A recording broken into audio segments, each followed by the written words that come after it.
noite a todos.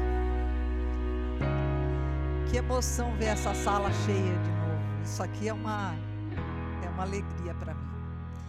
Bom, nós já temos muitos escritores aqui presentes, então eu resolvi começar o encontro. Alguns amigos nossos ainda estão chegando, e é assim mesmo. As pessoas de São Sebastião e de Ilhabela acabam chegando depois. A dinâmica desse evento é o seguinte: durante os anos de 2020, 21 e 22, eu fui recebendo livros que foram lançados pelo Litoral Norte e acabei reunindo uma quantidade grande de livros por causa da pandemia, que eu não fiz o evento em 2020 e 2021. E com isso, queridos, nós temos aqui na mesa 66 trabalhos para vocês conhecerem. Então, só perde para o primeiro ano do encontro de autores, porque quando eu fiz esse encontro de autores pela primeira vez, eu reuni 123 livros. Eu montei a exposição em folhas de porta e eram 12 folhas de porta. Então eu falo, isso é uma emoção para mim. Eu estou aqui querendo chorar porque eu consegui encontrar um escritor que eu já vinha procurando faz uns 5 anos. Agora ele chegou aqui. Então, são essas figuras que estão escondidas pelo litoral que eu acabo trazendo e dividindo com vocês, e isso é um prazer para mim. Boa noite a todos. Do dia 22 ao dia 29, é a Semana Nacional do Livro. Hoje, exatamente dia 29, é o Dia Nacional do Livro, por isso que eu faço o evento nessa época. Pode entrar, pode entrar. Safira, uma escritora de Caraguá chegando. Faz favor, Safira. Então, geralmente não cai no dia 29, porque eu monto a exposição e faço no sábado para as pessoas poderem se reunir. E esse ano coincidiu de ser um sábado para a gente pensar em outra coisa que não seja eleição. Graças a Deus. Então, primeiro de tudo eu vou abrir essa mesa e vou começar apresentando os trabalhos de Ubatuba. Ontem foi aniversário de Ubatuba. Então, o Julinho Mendes se apresentou em Ubatuba. Está tendo muita festa, porque é o aniversário da cidade. Então, alguns escritores que poderiam estar aqui não estão, porque estão nas festas que estão sendo feitas pela prefeitura. Mesmo assim, vão ser lembrados, porque aqui não fica ninguém de fora. Todo mundo é lembrado. Vou começar a passar para vocês, primeiro, alguns livros de autores que não estarão aqui. Depois eu vou convidar a primeira pessoa de Ubatuba e a gente vai começar.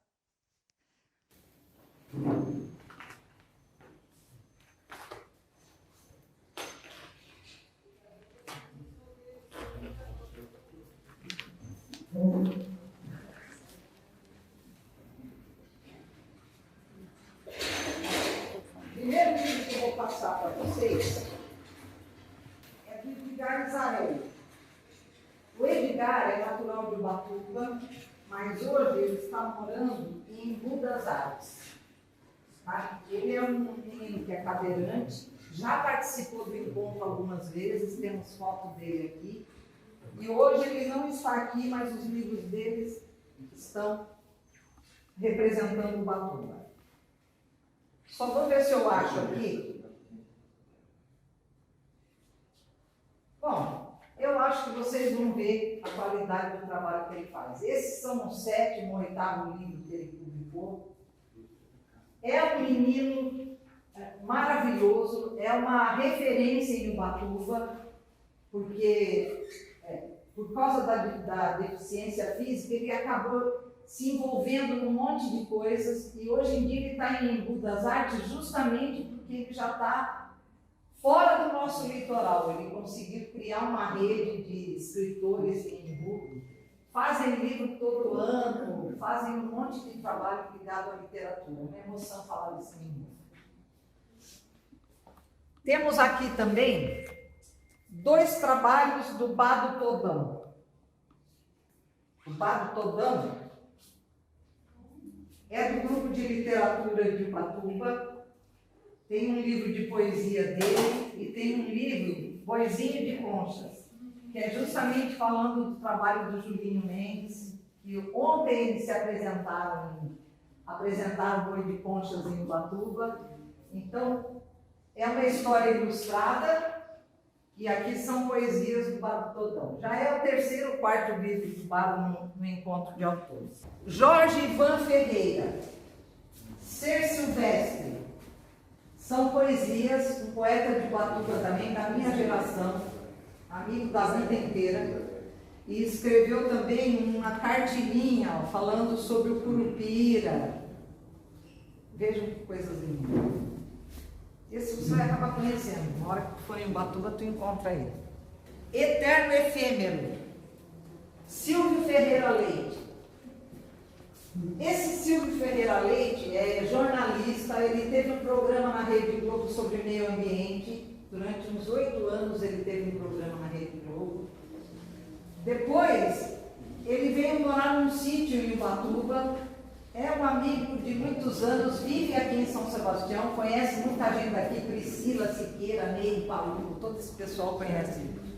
Essa escritora eu não conheci.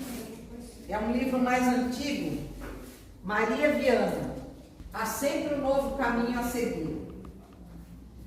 Essa escritora, ela lecionou na Ilha Anchieta, na escola da Ilha Anchieta.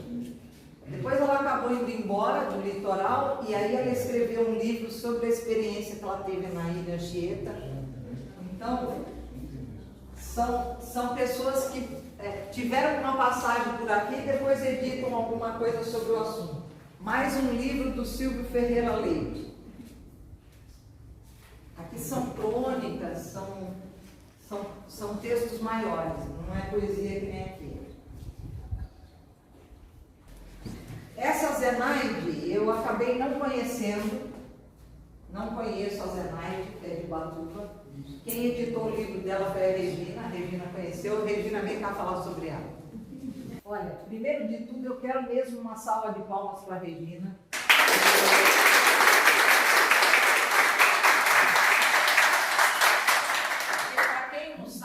Ela é a dona da única editora do Litoral Norte. Ela tem uma editora em Caraguatatuba e no ano passado ela editou uns 9 livros. E hoje, nesse nosso encontro, Caraguatatuba tem 21 livros na mesa por causa da editora dela.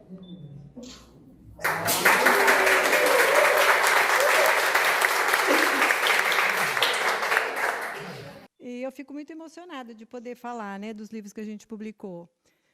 Porque até eu estava conversando com a Seminha no carro, né, Seminha, que é a nossa editora, ela não tem a pretensão assim, de ser uma editora, né, de fama, de ganhar dinheiro em cima, aquela coisa de best-seller. A gente gosta de realizar sonhos, né, dos escritores que querem lançar livros em pouca quantidade. Depois tem o Silvio aqui também para falar, né, Silvio? E a gente... quando começou, né, eu comecei a publicar os meus livros, depois que eu mudei para cá, para Caraguá, alguns escritores começaram a me procurar, e a dona Zenaide foi uma, né? Na verdade, foi o Joban que me procurou para publicar o livro dela. Ela é uma senhora que ela tem, agora não lembro, ela tem acho que mais de 80 anos, uma senhora já bem idosa, lá de Ubatuba, uma caiçara nativa, e ela gosta de escrever crônica. Na verdade, é uma história, né? Uma história com começo, meio e fim, e que ela usa, aqui fala, ela usa uma viagem imaginária pelas coisas caiçaras, seu modo de vida, as festas, as dificuldades. Então, ela realizou esse sonho de publicar o livro, né, nessa idade que ela está, e foi muito bom fazer. O livro é muito assim, muito bonito. Então, esse foi um dos primeiros que a gente fez aqui no litoral, com os motivos caiçaras, né? Depois tem outros também, mas esse foi um dos primeiros. E foi muito bom fazer, foi muito legal. Depois eu vou contar para ela que nós estivemos falando do livro dela, vai ficar muito feliz, né? Vai ficar gravado. Nossa, se vai. Pode levar, leva para um. Tá. Agora eu vou falar, peguei duas cartilinhas. As pessoas falam, Maria, por que você põe coisas pequenas assim? Porque o tema é novo. Quando é uma coisa que nunca eu pus um livro na mesa, Então, nem que seja uma cartilha, me interessa colocar. Eu vou chamar a responsável por esse trabalho aqui, ela vai vir falar para vocês. Olha que interessante que é isso. Obrigada. Primeiro, é uma honra ter sido convidada para estar aqui com vocês hoje. É muito bonito de ver esse esforço, né, e esse fio que vem se mantendo e se ampliando ao longo do tempo. O meu nome é Gabriela, eu moro aqui em São Sebastião e eu trabalho para o Observatório dos Territórios Saudáveis e Sustentáveis da Bocaina. Não sei se alguém já ouviu falar, né? A gente é um observatório vinculado. Eu já vou falar um pouquinho dele. Atualmente, a gente está desenvolvendo 2 projetos aqui no litoral norte de São Paulo e sul fluminense, que é o projeto Redes e o projeto Povos. Eu trabalho especificamente em São Sebastião no projeto Redes, que são condicionantes da Petrobras, né, uma exigência do IBAMA para emitir o licenciamento de exploração do pré-sal. A Petrobras tem que cumprir alguns programas de educação ambiental. E isso, há muitos anos, né, já acontece. Qual é a novidade? O Redes, ele é a fase 2 do antigo PEA Costa Verde, que aconteceu entre 2015 e 2020, e foi executado por uma empresa, né, aqui no litoral norte de São Paulo e sul fluminense. Quando foi para renovar, né, ser estabelecida a fase 2 do PEA Costa Verde, o observatório, né, o OTS, entrou na disputa dessa licitação e ganhou. Então, a gente está como executor do Programa de Educação Ambiental, fase 2, PEA Costa Verde, aqui na região. O PEA Costa Verde, a gente trabalha em 111 comunidades, né, ele tem a previsão de... Essa fase 2 vai até 2025, e o nosso objetivo é construir uma rede de formação para o fortalecimento dos povos e comunidades tradicionais. A gente trabalha com as comunidades de pesca, quilombolas e terras indígenas, né, além dos caiçaras desses municípios. Aqui em São Sebastião, a gente está trabalhando em ações da agroecologia, a pesca artesanal, que é o ponto principal, ajudar esse movimento nascente de turismo de base comunitária, que envolve muito a cultura caiçara. Então, a gente, né, tem a missão assim, de impulsionar desejos, interesses das comunidades em realizar. A gente se soma, né, para fazer esses desejos acontecerem. E atuamos na luta pela defesa do território. Então, a gente, em dezembro... Bom, rapidamente sobre o que é o Projeto Redes. O Projeto Povos, ele é um trabalho que envolve uma cartografia social desses povos, né? Atualmente, ele só foi aceito, né, pelo IBAMA para ser executado em Ubatuba, Angra dos Reis e Paraty, mas a gente já está disputando, a gente está pedindo, né, via Ministério Público, via uma série de esforços, para que a Petrobras assuma o compromisso de ampliar esse projeto aqui para o estado de São Paulo. O Projeto Povos pretende dar visibilidade à cartografia das comunidades, como elas querem mostrar os seus mapas, o seu modo de vida, a sua espacialização. Num primeiro momento, mostrar como estamos, né, quem somos nós. Então, os mapas oficiais, os mapas com outros interesses, o mapa de exploração do pré-sal ignora, muitas vezes, os povos e as comunidades tradicionais. Então, a nossa ideia é colocar tudo isso no mapa. Por um lado, para ser o material da própria comunidade, então isso passar a ser ensinado nas escolas, né, todo mundo se apropriar desse material. Ele é feito pelas comunidades, né, a gente tem uma equipe técnica, mas quem faz são as próprias comunidades, e elas escolhem o que elas querem divulgar e o que não querem. Alguns materiais estão ficando só ali para eles, eles querem ver aquilo no papel, mas eles não querem que ninguém mais saiba. Então, os locais de práticas religiosas, os locais sagrados, né, uma série de temas que estão sendo mapeados por elas, para elas. Um outro objetivo desse trabalho é a gente ter uma outra fonte que embase essa disputa pelo direito ao território, né, tradicional, diante esses mega empreendimentos, por exemplo, a exploração do pré-sal. Então, quando a Petrobras tem que citar os impactos ambientais que ela gera na região, ela tem que levar em consideração esses territórios, esses mapas, essas espacialidades que historicamente foram invisibilizadas, né? Então, hoje a gente tem esses 2 projetos. O que é o observatório? Mês que vem, novembro agora, a gente vai ter a nossa sede física em São Sebastião. Então, já deixo o convite aqui, né? Acho que pós-pandemia, essa coisa virtual finalmente está acabando, a gente vai poder se encontrar e se ver mais.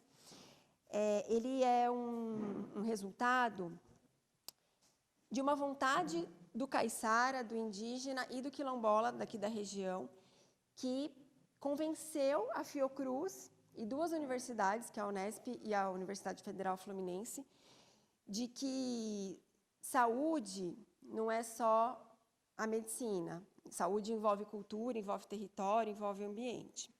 A Fiocruz lançou uma linha de pesquisa em 2007, pensando em saneamento ecológico. Nela já havia alguns pesquisadores na época que estavam vendo que tinha que mudar o olhar, né, sobre a saúde, procuraram algumas instituições em todo o estado do Rio de Janeiro, e o Fórum das Comunidades Tradicionais, que é um movimento social que também existe há quase 20 anos e atua em Ubatuba, Angra dos Reis e Paraty, se aproximou desse desejo da Fiocruz e se comprometeu a trocar. Então, foi uma troca mesmo, baseada na ecologia de saberes. Você quer trabalhar no nosso território, você tem que caminhar junto com a gente. Então, desse encontro, saiu a noção do que é saúde, do que é qualidade de vida, né, para esses territórios. Posteriormente, a Unesp e a UF se aproximaram também, como apoiadoras, enfim. E, ao longo do tempo, a Fiocruz conseguiu promover, né, esse encontro a um programa. Então, hoje, a gente tem orçamento específico para isso, a gente chegou nessa situação de conseguir disputar um edital de 2 projetos de condicionante ambiental da Petrobras, que envolvem milhões de reais e anos, né, de trabalho. E a direção do observatório é pesquisador da Fiocruz e as lideranças indígenas, caiçaras e quilombolas do Fórum das Comunidades Tradicionais. O pessoal de Ubatuba deve conhecer um pouco melhor esse pessoal. Eu acho que é isso. Quero de novo agradecer a oportunidade e vai ser um prazer, né, estar mais próximo de vocês daqui para frente. Esse é o livro do encontro, para você conhecer a nossa história. Muito obrigada. E essa é a conchinha da Seminha que ela deixou para você. Obrigada, Seminha. Então, gente, olha, com esse livro, com esse trabalho, eu encerro Ubatuba. E vou chamar primeiro de tudo a Maura, porque ela tinha me pedido, porque ela tem um compromisso agora em Caraguatatuba, precisa ir embora. Então, a Maura é de São Sebastião, mas eu vou chamar antes de Caraguá. Obrigada. Boa noite a todos.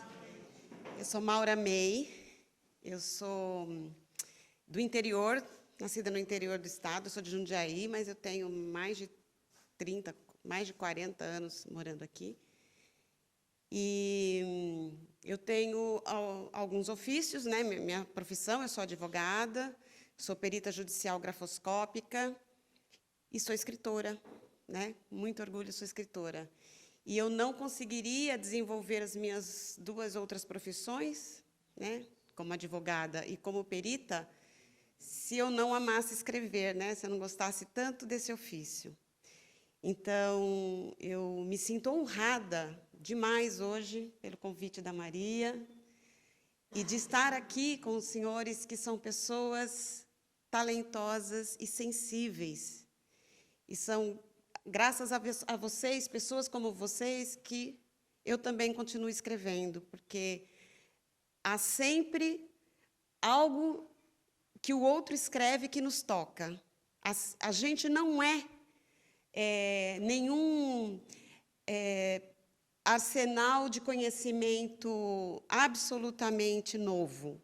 A gente é fragmento de falas, de escritas de outras pessoas. E a gente vai formando as nossas convicções, a gente vai formando as nossas opiniões com um pedacinho de cada autor, de cada pessoa que leva para dentro da gente uma história nova, um novo modo de ver a vida, de entender as coisas. Então, é sempre uma satisfação poder estar na presença de pessoas como vocês. Eu quero agradecer mesmo. Eu quero falar um pouquinho desse livro. Obrigada. Esse livro se chama Sumideiro, Abismo de Mortais. Sumideiro está escrito em espanhol. Aqui no Brasil, em português, a gente conhece como sumidouro, que é aquele lugar das águas onde as coisas costumam desaparecer. No norte, nordeste, tem muitos sumidouros, né? E no México tem um lugar que se chama Sumideiro. É um penhasco, embaixo corre um rio, e então a saga toda acontece nesse lugar. É um romance asteca, então, século XIV. E, para poder escrever esse livro, eu tive que fazer muita pesquisa, porque eu queria, embora fosse uma ficção, trazer muita coisa histórica para dentro do livro. Então, eu queria realmente falar sobre os astecas, trazer questões relacionadas aos astecas. Então, esse livro ele traz sacrifício humano, porque é da realidade dos astecas, mas não é o cerne deste livro. O cerne deste livro é trazer algumas dualidades, como bem e mal, confiança e traição, quebra de paradigmas, verdades e mentiras, poder e submissão. Então, esse livro traz tudo isso, com uma grande pitada de filosofia, porque aqui dentro eu consigo fazer algumas reflexões que traz Platão, Aristóteles, Sócrates, sem dizer que eu estou falando deles. Então, em vários momentos em que se faz reflexões aqui dentro do livro, a gente, na verdade, está transitando pela sabedoria de outros importantes filósofos, não só os gregos, mas também aqui vai ter Nietzsche, Dostoiévski, vai ter um pouquinho de cada coisa, subliminarmente, né? sem necessariamente falar desses filósofos que são tão importantes na nossa vida. Então, é um livro que saiu o ano passado e ele traz um pouco, então, de história. É possível que a autora faça o segundo livro na continuidade deste, porque ele deixou em aberto a possibilidade de uma continuação histórica. É isso. Esse é o livro do encontro que eu fiz, que já fez 25 anos. E esse é o seu, né? Esse é o... Gente, muito obrigada. Um abraço enorme para vocês. Eu quero fazer contato com vocês depois, tá bom? Aqui em São Sebastião tem na livraria Satélite. Em Caraguá eu acho que não tem, mas também é possível comprar pela Amazon. Né? Tem o linkzinho na Amazon, está disponível lá, tá bom? Obrigada, gente. Bem, agora eu vou contar uma história de amor. Todo mundo sabe aqui que, de vez em quando, uns escritores passam pela minha vida e eu fico perdida sem encontrar eles, né, Rosimil? Quantas vezes quem vem muito aqui já me viu chorar e falar: eu não consegui encontrar essa pessoa até hoje. Então, primeiro eu comecei a escutar umas pessoas falando: Maria, tem um escritor de Caraguá que fala sobre espiritismo. Você já escutou falar dele?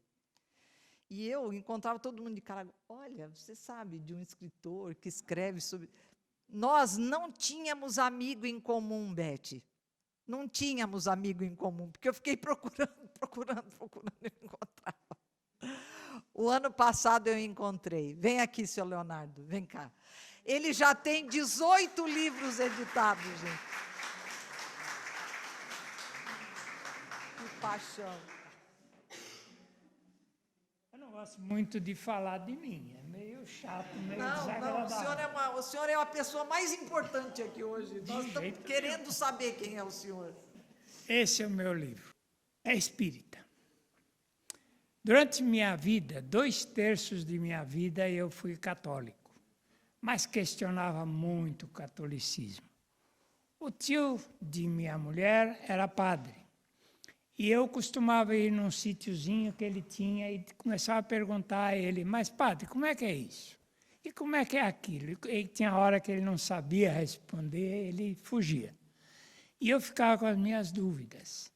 Até que um dia eu recebi, deixa eu contar desde o início então. Quando eu estava no 3º ano de ginásio, numa aula de geografia, um colega meu que sentava do lado, falou, você não quer ir à noite numa sessão espírita? Eu falei, oh, legal, vou sim, vou sim. Cheguei em casa e falei para meu pai e minha mãe. Foi uma briga danada. Não fui. Passaram-se muitos anos, e um dia um funcionário meu entrou, pediu para a secretária, queria falar comigo, me deu um livro dos Espíritos. Eu, poxa vida, agradeci e tal, mas eu sou católico, esse cara vem me dar um livro espírita. A fábrica resolveu fazer uma filial em Recife. Lá fui eu para lá fazer o começo de operações da fábrica. Chegou lá um dia, um outro funcionário, olha, lê isso aqui que vai te fazer bem. Outro livro dos Espíritos. Meu Deus, será possível? Eu sou católico, não quero saber disso. Voltei para São Paulo e tal, aí resolveram fazer uma fábrica no Paraná, uma cidadezinha pequenininha chamada Balsa Nova. Estou eu lá sentado um dia, chegou um outro funcionário, olha, eles me tratavam pelo sobrenome. Jeremy, dá uma lida nesse livro que vai te fazer bem. Meu Deus do céu, será possível? 3º. Passou. Aí me aposentei e tal, e fomos para Pouso Alegre passar uma temporada na cidade da minha mulher. E lá o irmão dela, José, lê isso aqui que vai te fazer bem. Eu falei, não é possível, isso é brincadeira. Eu não tinha lido nenhum deles, mas tinha guardado o primeiro, que foi do funcionário, que eu gostava muito dele, e guardei o primeiro. Aí peguei o primeiro e comecei a ler. E aquilo começou a me tirar aquelas dúvidas que eu tinha, que eu brigava com o tio dela, começaram a sumir as dúvidas. E aí eu falei, puxa vida, essa é o que eu quero. Então vamos esclarecer uma coisa. Eu não estou aqui para mudar a cabecinha de ninguém. Eu não quero mudar a cabeça de ninguém. Vocês têm a sua religião, continue com ela. Todas as religiões são boas, todas as religiões são ótimas, têm os seus pontos positivos e negativos, a minha é igual, tem também. Então, vamos esclarecer isso. Não quero mudar ninguém, tá bom? Muito bem. Isso aqui me preocupou muito. Eu perdi muitas noites de sono falando, mas Deus, será que Deus é que castiga? Aí comecei a fazer outras perguntas. E por que as pessoas ficam doentes? O que causa que uma pessoa adoece e chega até a morte? Eu falei, se não é Deus que pune, quem que pune as pessoas? Aí eu comecei a pesquisar e descobri que Deus, evidentemente, ele não pune. Ele é nosso Pai. Então, como Pai, ele não pode punir ninguém. Mas, por outro lado, como ele é extremamente justo, ele não pode perdoar ninguém. Porque se ele perdoar um, ele tem que perdoar todos. Como ele não pode perdoar todos, ele não é ele que faz essa triagem. O que eu descobri nesse livrinho? Que somos nós que nos crucificamos ou nos elevamos. É a nossa mente. Deus, quando nos fez, alguns milhares, sei lá, talvez milhões de anos atrás, ele incutiu em nossa mente o chamado decálogo espírita. São as 10 leis dele, como sempre eu estou com quase 93, eu não vou guardar mesmo. Então, essas leis são: lei da adoração. Nunca existiu no mundo um povo ateu. Nunca. Existem pessoas que são ateus, mas nunca um povo. Isso nunca existiu. A lei do trabalho.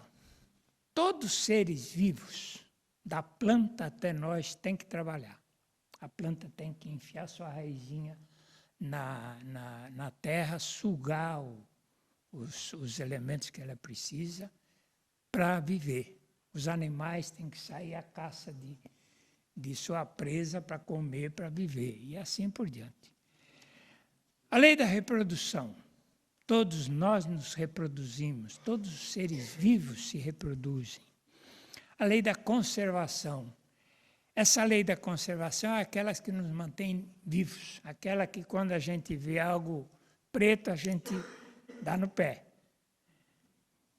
A lei da destruição.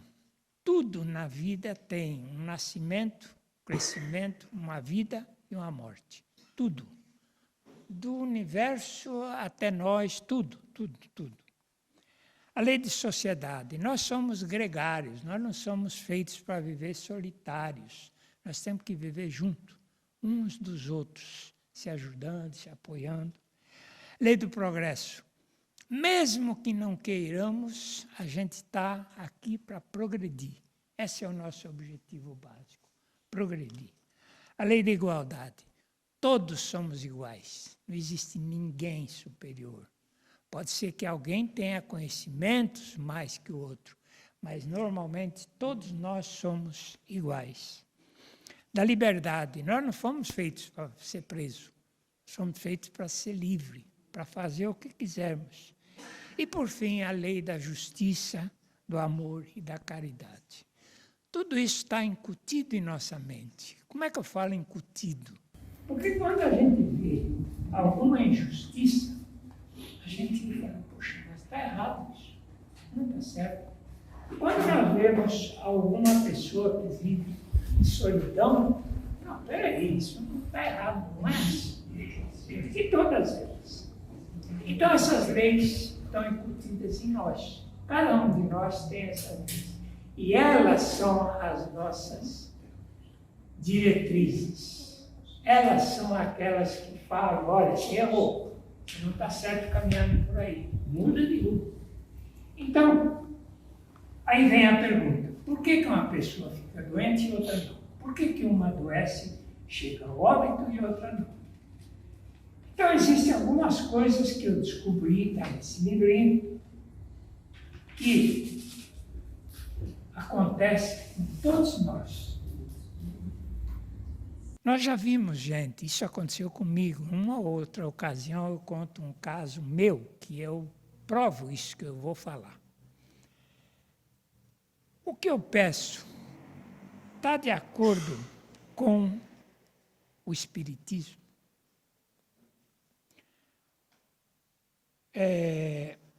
Jesus sempre afirmava depois dos milagres, vá em paz, tua fé te curou. Ele nunca falou, eu te curei, nunca. Ele sempre falava, tua fé te curou, vá em paz.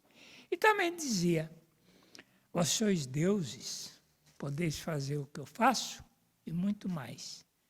Mas quem acredita que esse vós sois, somos nós? Quem? Quem aqui acredita nisso? Ninguém. Ninguém acha que é capaz de fazer o que Cristo fez. Nenhum de nós. Eu também tinha dúvidas, mas aconteceu comigo. Por que então que alguns pedidos de pessoas que merecem, por tudo na vida a pessoa merece ser atendida e não é. E outras pessoas pedem e são atendidas de imediato. Existem alguns pontos que precisam ser preenchidos para que seja atendido. E quais são esses pontos? Primeiro, eles estão de acordo com aquelas leis que eu falei ali atrás. O pedido que eu estou fazendo contraria alguma delas. O pedido é justo e merecido para nós, eu mereço isso.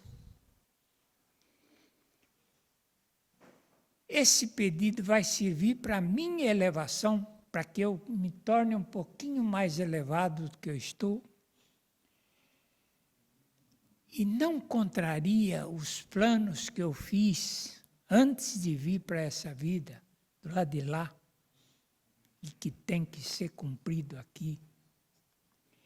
E, por fim, aquilo que Jesus falou, se tiverdes fé do tamanho de um grão de mostarda, fezinha desse tamanho, vai se cumprir. Então, essa é a razão de por que uns adoecem e por que outros não. E por que Deus nunca vai nos punir. Deus é muito bom para nos punir. Gente, é um resumo muito sucinto do livro. Eu tenho 11 livros que eu posso distribuir?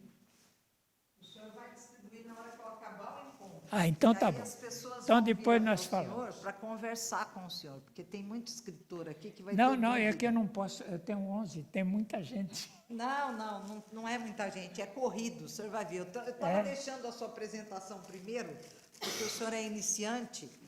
Isso aqui é um resumo do encontro de autores. Agora Olha o senhor que vai beleza. conhecer a história dos 25 anos desse encontro. Agora eu faço parte. Agora o senhor faz parte.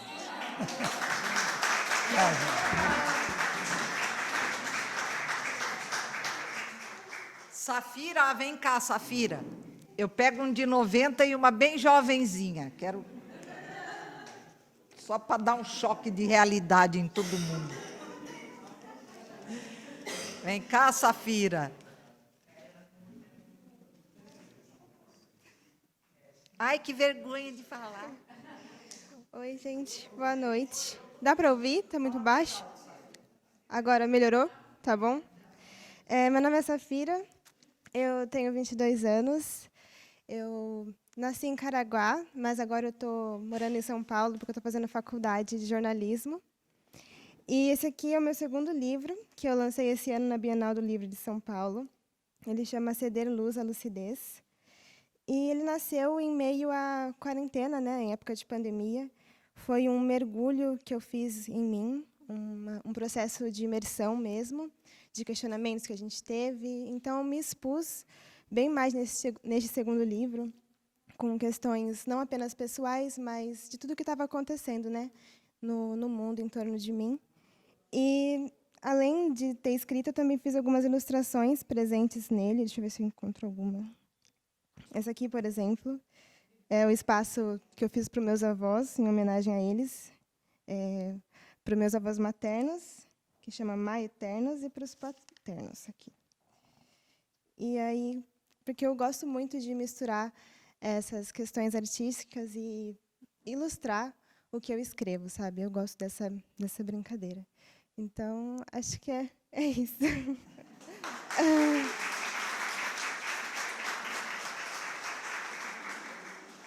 Uma delicadeza. Não, pode levar para alguém, né?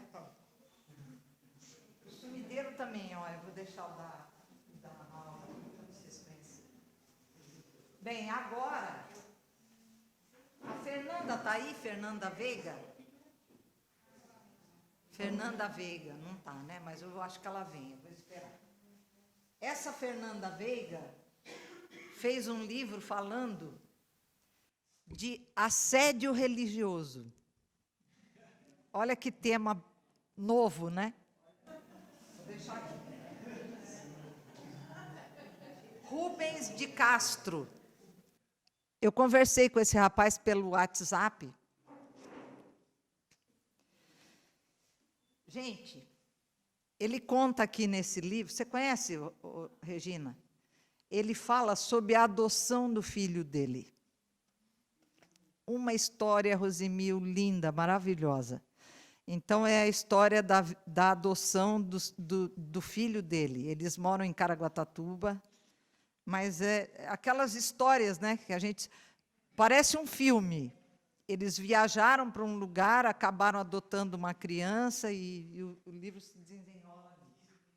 É capaz até dele aparecer ainda por aí. João Fernandes Lopes está aqui ou não? Eu vi umas pessoas que eu não conhecia chegando. Esse escritor também é de Caraguá, ele escreve Mãos à Obra, está vendo? É um trabalho baseado nas coisas da maçonaria. Então, é de Caraguatatuba também.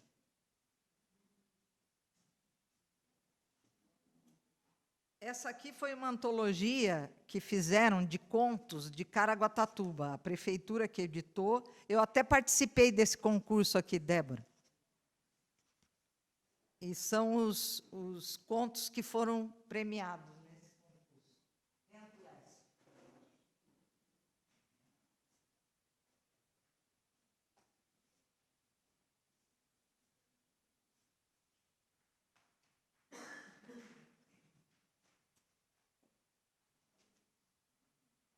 Agora, eu vou chamar a Regina para ela falar dos livros dela, que não tem ninguém aqui, então é você. Sobrou para você, Regina. Esse é da tua sobrinha.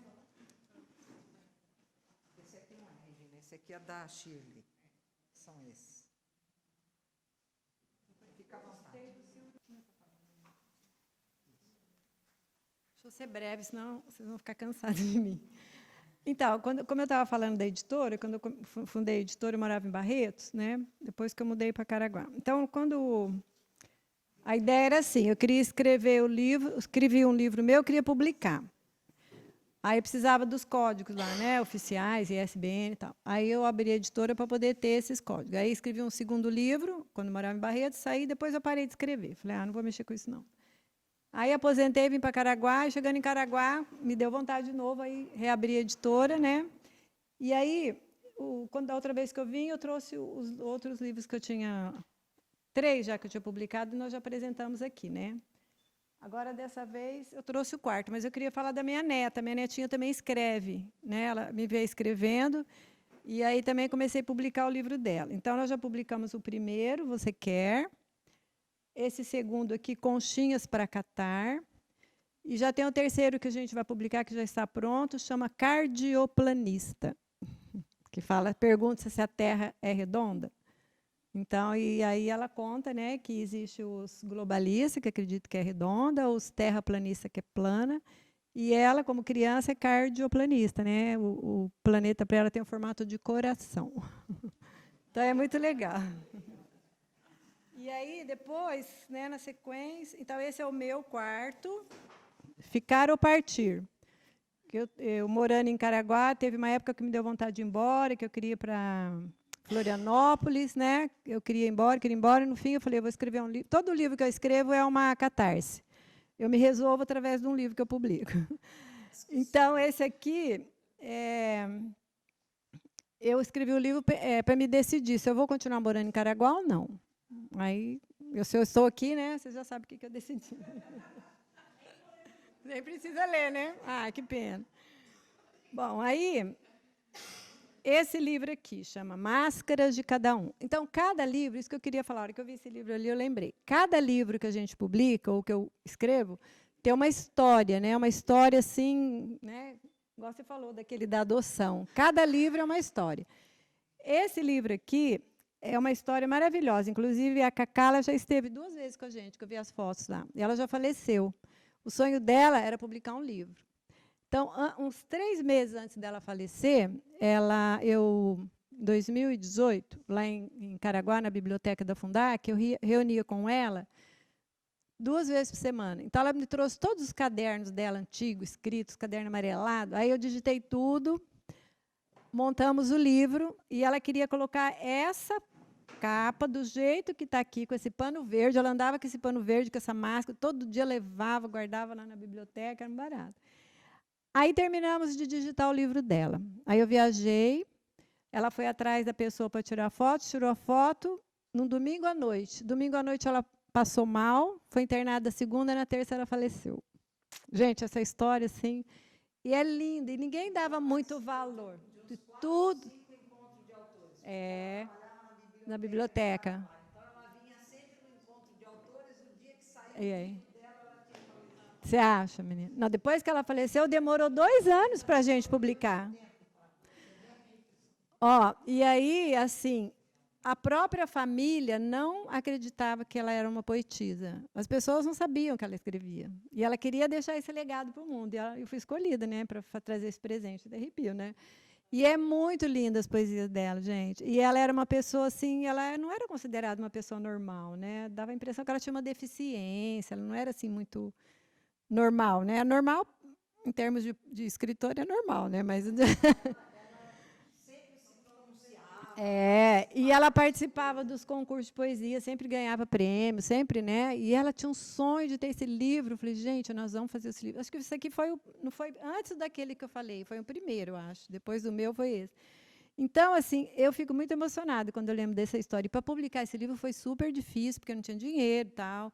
Aí, quando saiu a Lei Aldir Blanc, há 1 ano atrás, lá na Fundac, a gente conseguiu a verba, conseguiu publicar, pagar a gráfica, porque ele já estava todo pronto, só faltava publicar.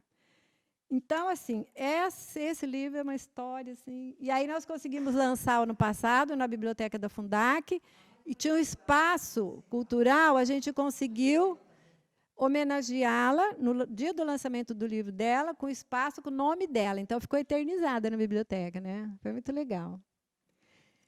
Esse aqui é da Vera Nardi, uma escritora de Caraguá, ela tem 82 anos, é o 2º livro dela e já estamos fazendo o 3º. O primeiro foi de poesia, esse é de crônicas, e o 3º vai ser de poesia também. E ela tem material para um 4º, 5º livro de poesia. Ela escreve assim, barbaramente. Esse é de crônicas. Esse é o livro da Marisa, né? A Marisa não veio, ela vinha, Marisa, até ela vinha com a gente. Poemas em branco e preto. A gente fez assim, a Marisa ela é pintora, né? Ela tem um estilo que ela faz essa pintura é com caneta Bic, só pontilhadinho, bem pequenininho. E ela já também mais de 80, né? Ela tem, né? Seminha, mais de 80, né? As pessoas idosas que querem pôr sua criatividade para fora e publicar seu livro. Então e ela é poetisa, então nós fizemos assim, pegamos as obras dela, né, em preto e branco e com alguma poesia, um soneto, tá, e montamos o livro para ela. Também era um sonho. Conseguimos realizar. Muito bonito esse livro, assim, ficou lindo. Esse livro aqui também tem outra história linda. Chama Libélulas Azuis, homenagem aos 101 anos de prosa e poesia. Prosa e poesia. Então, essa Dona Maria na Caixa, ela completou 101 anos esse ano, em maio. O sonho dela era ter um livro publicado também. Aí a Vera, ela é muito amiga da Vera, ela falou, Regina, vamos fazer uma surpresa? Eu quero dar de presente de aniversário para ela o livro publicado. E aí a gente montou o livro para ela. Aí eu tenho um ilustrador lá de Americana, que ele trabalha com aquarela. Eu falei, eu quero fazer uma coisa bem delicada. E fizemos com aquarela, cada poesia tem a sua ilustração. E no dia do aniversário dela, nós fizemos um lançamento lá em Caraguá, levamos ela para a festa do aniversário, ela não sabia até então, eu fiquei até com medo, falei, gente, vai dar um ataque na mulher, porque ela, né, ela já é velha, ela nem escuta direito, mas ela é uma mulher maravilhosa. Aí nós conseguimos publicar, e a Vera deu de presente no dia do aniversário, gente, mas foi tão emocionante, mas foi isso que vale a pena, editora, que eu te falo, essas coisas, sabe, de emoção. Acho que é só, né? Só isso. Só. Os do Fieira...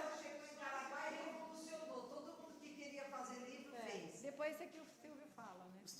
Ô, Silvio, depois você fala do Fieira, tá? Ele vai vir falar. Ele vai apresentar. Primeiro, eu quero falar para vocês. A Shirley Pacheco de Souza não está aqui, mas ela é uma professora que dá aula no Instituto Federal e fez essa cartilinha Etnometeorologia Caiçara. A previsão do tempo caiçara. Falando sobre todos os... o vento leste, todos os ditados caiçara. É o pessoal do Instituto Federal. Eu deixei na mesa também um livro Sabiá Laranjeira, do Justo Arouca. O Silvio conhece o Justo Arouca, o pessoal que é de Caraguá é tudo conhecido dele. E tinha também o trabalho do José de Oliveira Simão. Você já conheceu ele, Regina? Eu tenho visto ele participar ela já conheceu. Eu tenho visto ele participar das coisas da Fundac. É um professor negro, alto, uma simpatia. Esse é o segundo e terceiro livro que eu coloco na mesa. Ele está com um problema de coluna, por isso que ele não veio aqui. Mas é uma pessoa de Caraguá que também está escrevendo. Eu vou trazer o Silvio Rangel para falar de tudo isso aqui. Vem cá, Silvio, que tu também é cheio de assunto. Boa tarde para todos. Boa noite, né? Primeiro, agradecer a presença de todos aqui e parabenizar o seu Leonardo pela lição de vida que nos deu, viu? Muito obrigado, hein? O problema é o seguinte, as pessoas dizem que eu sou escritor. Não sou. Né? A gente procura passar para o papel alguma experiência da gente. Eu sou um caiçara da gema, puxei rede. Quem é caiçara aí da gema? Quem é caiçara da gema aí? Ah, então tem bastante gente que sabe. Puxei rede com puxador na Praia do Sapateiro, na Ilha Anchieta. Viajei de barco de Santos para Ilha Bela. No livro que eu escrevi tem uma crônicazinha lá. Quando o Brasil foi campeão em 1958, eu estava vindo de Santos para Ubatuba, que um amigo meu havia ido a Santos comprar um pano de rede. Quem é caiçara sabe o que é pano de rede. Oi, tudo bem? E a gente vinha vindo no barco, o barco chamava Dom Pedro II, era uma traineira. E quando a gente chegou, começou a chegar, está no livro, começou a chegar no canal da Ilha Bela, o rádio do barco deu que o Brasil havia sido campeão na Suécia. Espera aí um pouquinho. Ah, meu Deus, esqueci agora. Espera aí um pouquinho. Garrincha, Pelé, Vavá, Coutinho, sei lá, esses caras aí. Gilmar no gol. Bom, aí nós chegamos na Ilha Bela, deve ter um baile bonito, claro, né? E eu já arrumei umas 2 namoradas lá, aquela coisa toda. Bom, mas isso são coisas que aconteceram do...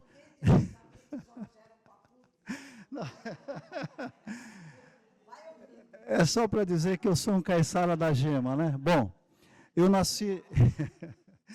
Maria Angélica Ambara.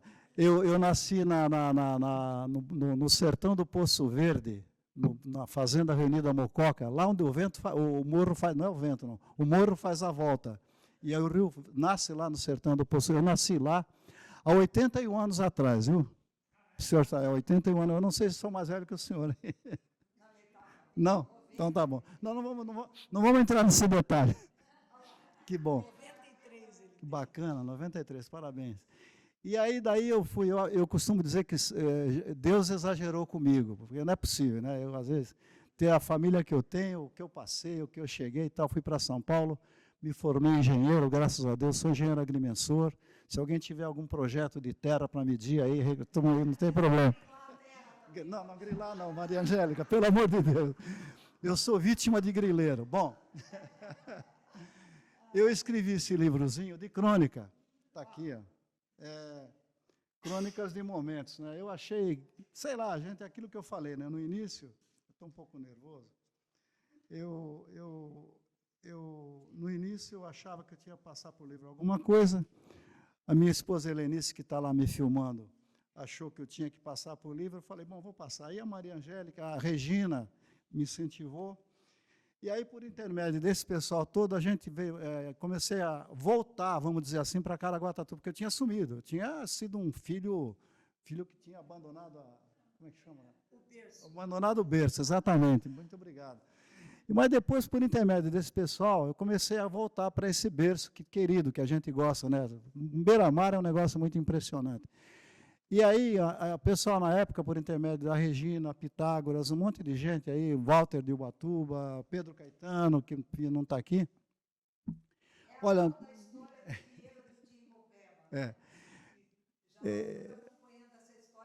Faz tempo. Um grupo de amigos que começaram a fazer poesia através do Facebook, eles iam fazendo poesia e um ia provocando o outro. Exatamente. Já saíram 3 livros. Ele é um dos escritores. Dos culpados, isso aí. Em algumas pessoas. Foi isso mesmo, foi isso mesmo. Foi isso mesmo. Ele lembra do Nena, ele é amigo do Nena, ele conhece toda essa turma. Bom, eu joguei bolinha de gude na Praça Cândido Mota, quer dizer, não precisa falar mais nada, né? Joguei bolinha de gude lá. 1954. A minha professora é Dona Antônia Antunes Nogueira. Depois ela virou Antônia Antunes Arouca, 3A, ela dava risada com a gente. Bom, um barato.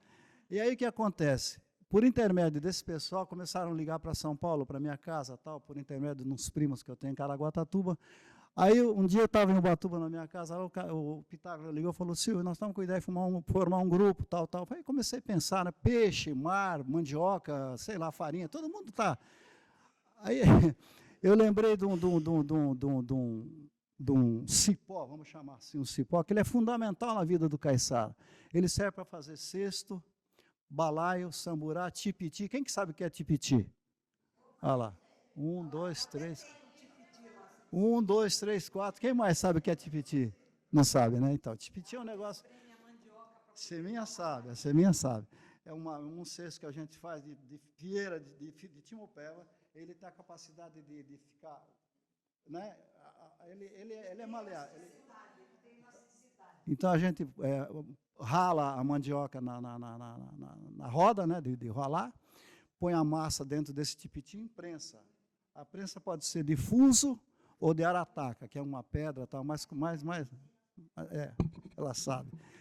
Bom, então essa timopeba, ela é fundamental na vida do caiçara, ela serve até para fazer a fieira do peixe, né? Quando eles pescavam, eles passavam pela guelra.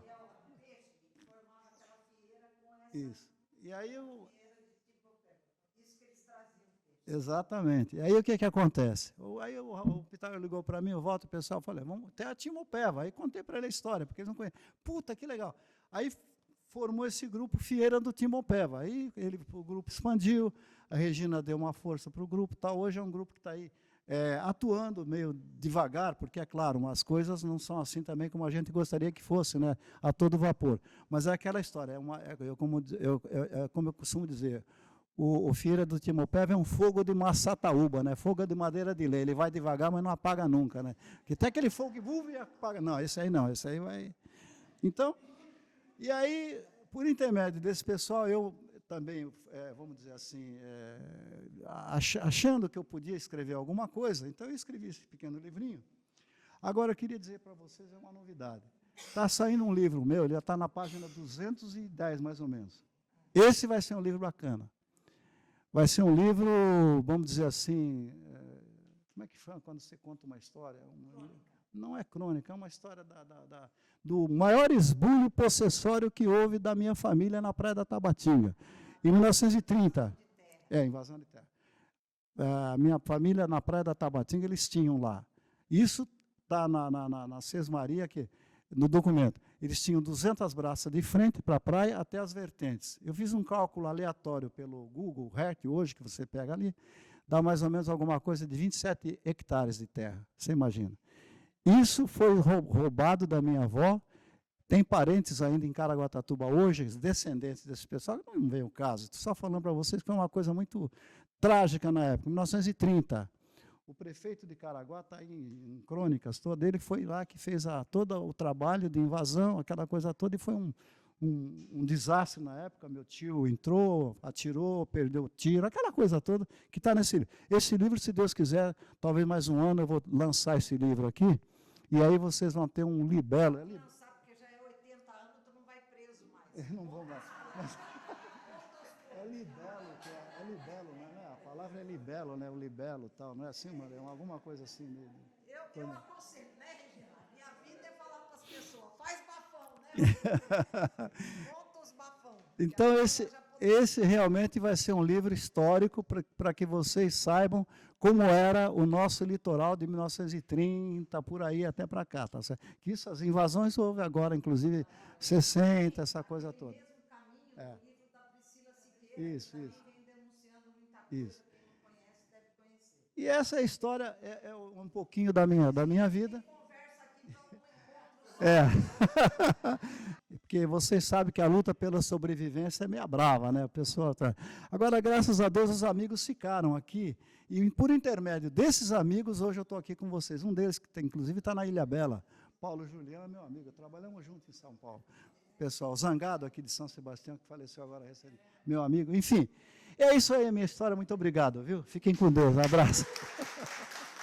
Olha, essa Essa Maria Amália Correia escreveu Danças Folclóricas Brasileiras. Esse livro eu vou dar para o Ostinho de Ubatuba, porque são as danças caiçaras antigas. Um trabalho lindo, Regina, com a música, marcando onde é o pé, trouxeram esse livro falando sobre o litoral. Não, é antigo. Essa antologia da Ambep foi um mistério para mim. A Rosângela do Jamil, que faleceu há pouco tempo, me passou esse livro, antes da pandemia. E aí ela falou, Maria, tem uma escritora que participou dessa antologia por São Sebastião. Você conhece? Então, ó, a Ambep é o órgão dos funcionários, é a saúde dos funcionários da Petrobras. Essa pessoa participou por São Sebastião, e eu não consegui encontrar ninguém que tenha conhecido ela. Então, acho que ela fez um caô aqui. Ela participou por São Sebastião, mas não era daqui. Bafão. Rosemil, vem cá, Rosemil. Boa noite. Eu sou Rosemil, porque eu tenho mania de fazer 1000 coisas ao mesmo tempo. E agora mesmo estou escrevendo 4 livros ao mesmo tempo. Então, eu sempre estou fazendo 1000 coisas ao mesmo tempo. Esse Simplesmente Sol é um livro de poesias que começou a acontecer em 2016. Eu comecei a sonhar e a cada sonho que eu tinha, eu escrevia. E era poesias. Então, eu levantava de madrugada, às 3, 4 horas da manhã, e passei a escrever. E comecei a escrever. E, na realidade, eu passei por 5 anos de agressão doméstica. Então, eu comecei a escrever e fiz da dor poesia. Então, muita coisa aqui fala das coisas que eu vivi, das dores que eu sofri. E aí, formei o Simplesmente Sol. E um dia eu estava escrevendo, eu escrevia muito, e aí uns amigos meus chegaram, né, e viram o meu caderno, né, que gente que escreve mesmo, né, aí aqueles cadernão, e aí perguntaram para mim, né, o que era aquilo, que eu estava estudando e tudo mais. Daí eu falei que eu estava escrevendo poesia, e aí eles falavam assim, por que você não publica um livro, né, e tal.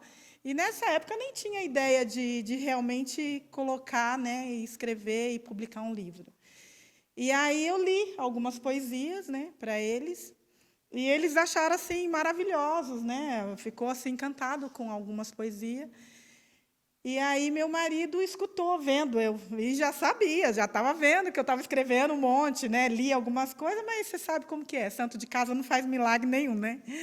E aí ele conhecia o Ivo, né, que tem uma gráfica, e daí meu marido ligou para esse amigo, o Ivo, e daí falou, minha mulher está escrevendo aqui um monte de coisa, os amigos dela estão dizendo que é coisa boa, vê se você escuta aí um pouco de lorota e vê se dá para ela publicar um livro.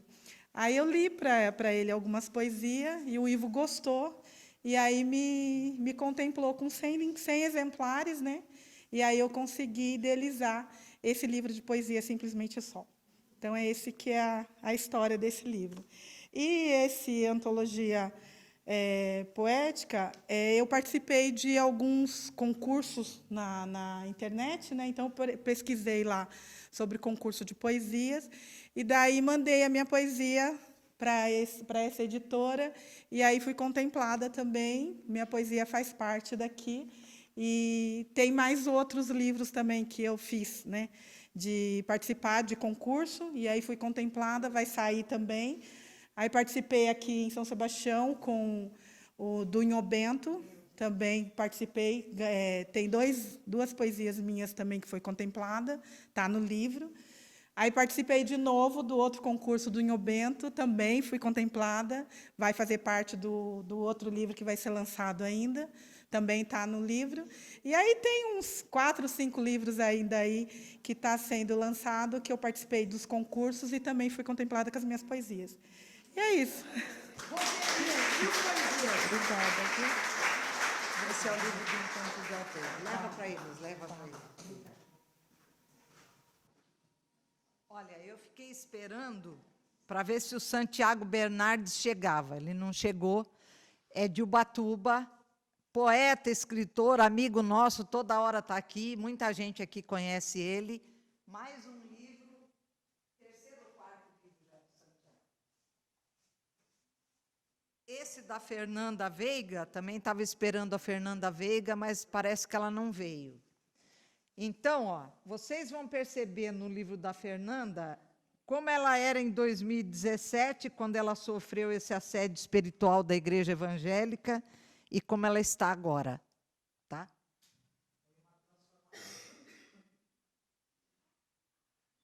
Essa Lola Prata é amiga da Priscila Siqueira. Veio visitar a Priscila e trouxe um livro falando sobre o José de Anchieta. Eu tenho muito pouca coisa falando do José de Anchieta, lá também, né, em Ilhabela, a gente tem pouca coisa falando sobre o José de Anchieta. E aí, eu resolvi colocar no encontro, porque ela escreveu, vou até falar o que ela mandou, ela mora em Bragança Paulista, e ela mandou para mim um texto agora, um texto não, uma mensagem no WhatsApp, falando o seguinte: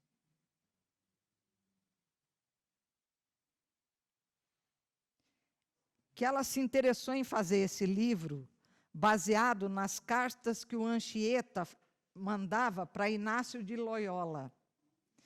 E aí ela começou a estudar aquelas cartas e tal, e aí resolveu fazer um recorte do que ela lia das cartas em poesia.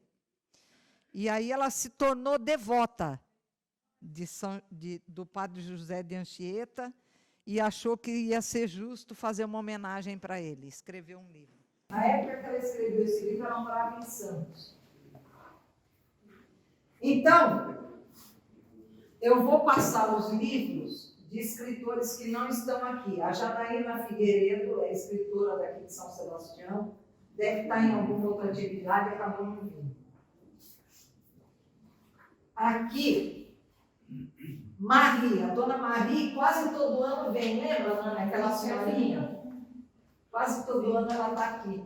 Hoje ela não veio, tem um livro dela na mesa e ela não veio. É uma senhorinha também.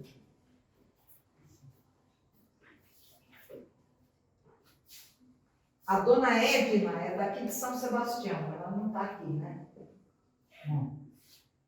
Então, olha, a dona Edna, sabe de quem ela é parente? Né? Do Rafael, aquele que toca violino.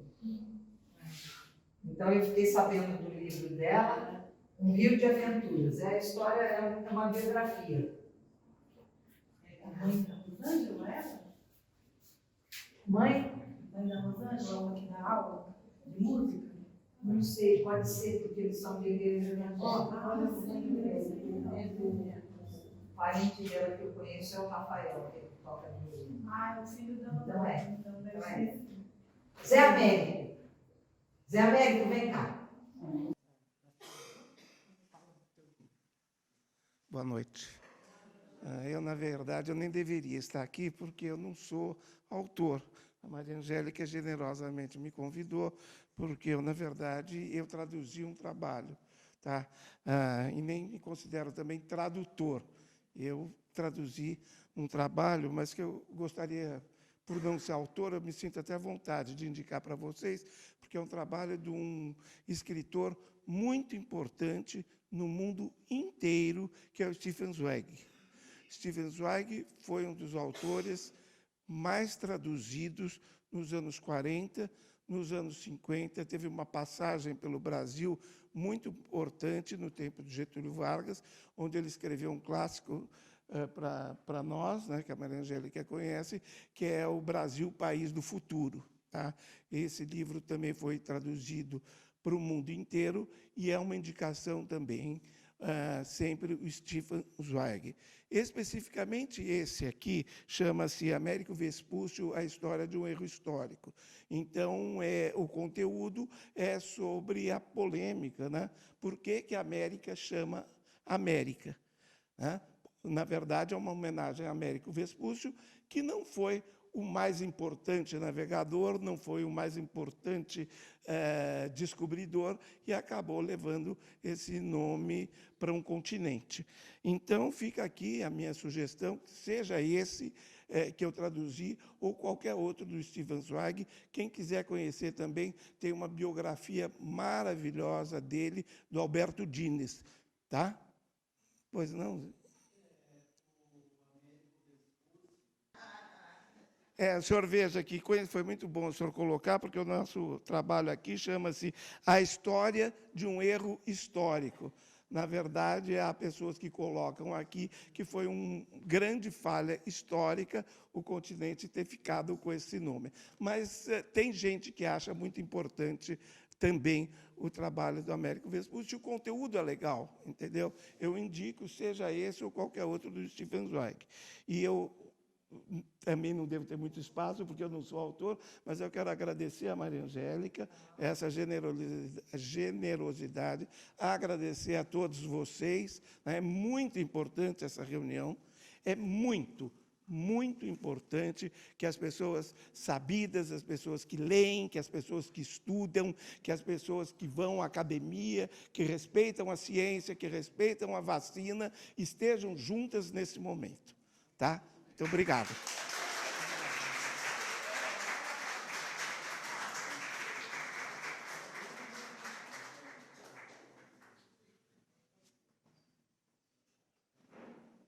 Aqui tem um livro chamado Lembranças e Lembranças, Débora Germano Carretone. Esse é o livro de um irmão de uma prima nossa. Ele escreveu, mora em São Paulo, mora em São José, eu acho, mora fora daqui. Espera aí, deixa eu até tirar a dúvida. Univap, São Paulo, São José. E nesse livro ele fala, minha irmã está morando em São Sebastião, na rua Joaquim Puertas.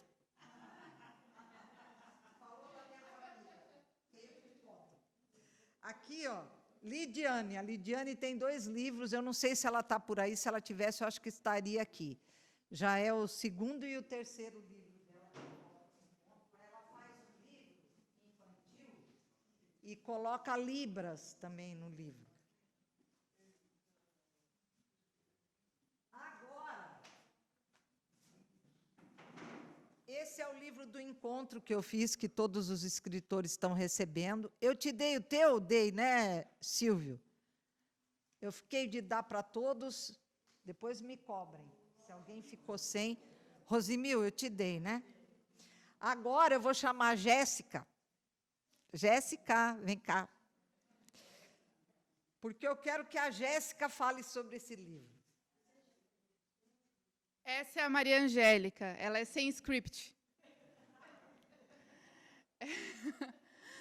Bom, meu nome é Jéssica, eu faço parte da Companhia Castelo das Artes. Eu amo escrever, sou jornalista também, né, Maria? E na pandemia, no período mais de isolamento, mais crítico, a Maria Angélica chegou para a gente, para mim e para o Henrique, que é o diretor do Castelo das Artes, e falou, ai, eu escrevi 24 lendas que é para as crianças acordarem, e eu vou morrer de Covid e não vai sair esse livro.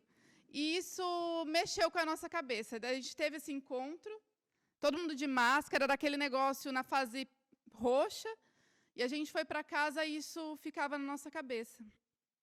E foi um ano que as pessoas estavam indo embora e estavam indo com elas todas as memórias delas. E essa frase norteia o nosso trabalho, não deixar cair no esquecimento. E aí a gente falou, Maria, a gente vai dar um jeito de publicar isso. E aí ela falou, não, mas eu não quero só que publique. Eu quero que vocês deem vida, eu quero que esses personagens ganhem vida, eu quero que os jovens vejam. E aí a gente falou assim, então, se for para ser, vai acontecer. E a gente escreveu esse projeto e mandou para o PROAC, a gente concorreu com mais de 6.000 pessoas. e a gente foi um dos 30 contemplados do Estado para publicar esses 4 livros.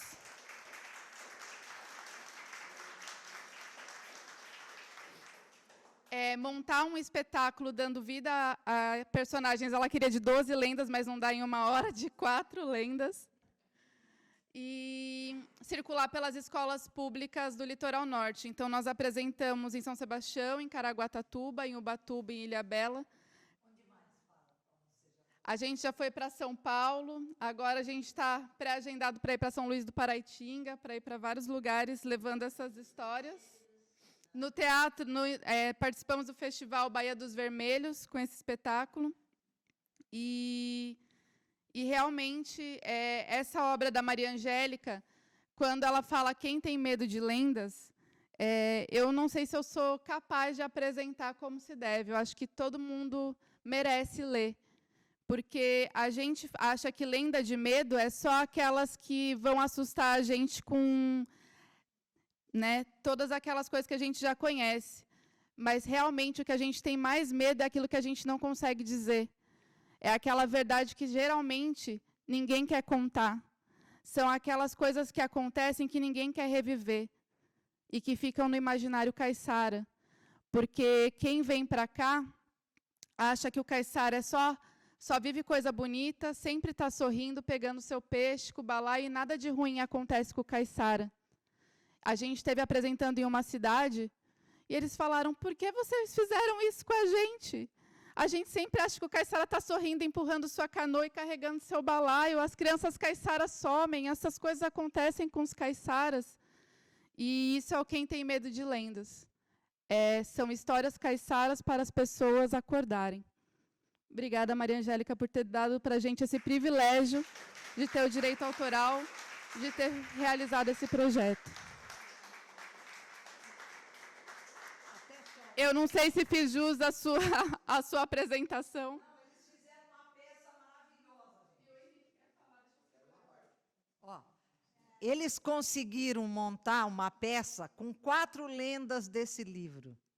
E eu estou orgulhosa de ter o prazer de ver montado um espetáculo com um texto meu. Então, isso daqui é uma coisa... Quero um minuto de parte? Pode. Queria deixar registrado que eu sou dramaturgo, já estudei só até 5ª série. Aí, lá no passado, há 20 anos atrás, eu não tinha acesso a dramaturgias que falavam do caiçara.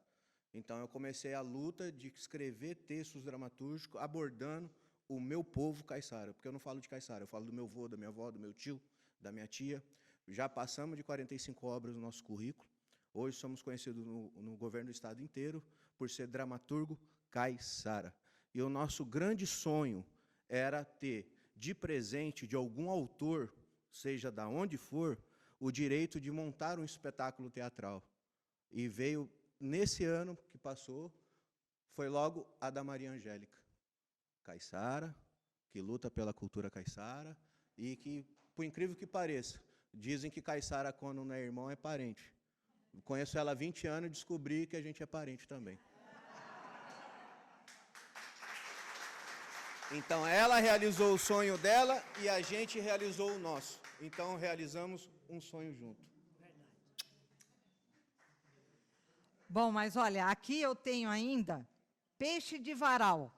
Olha, Silvio, que legal. É uma menina que trabalha com peixe seco aqui em São Sebastião. É um livro de receita. Vou mandar aí para a tua esposa ver.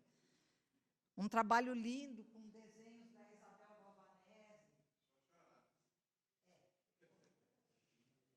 Hoje não está aqui também a Olívia. Esse foi um livro que a Olívia escreveu sobre uma filha que ela teve. A Olívia teve uma criança em 1971.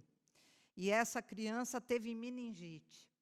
Então, ela foi uma menina com um tipo de deficiência, e os pais conseguiram transformar essa menina numa referência em São Sebastião, porque teve uma vida maravilhosa, conseguiu, através da igreja, fazer um monte de atividade, um monte de coisa, ficou marcada na história de São Sebastião. Mas o mais interessante que tem aqui nesse livro é uma reportagem da revista Super Interessante.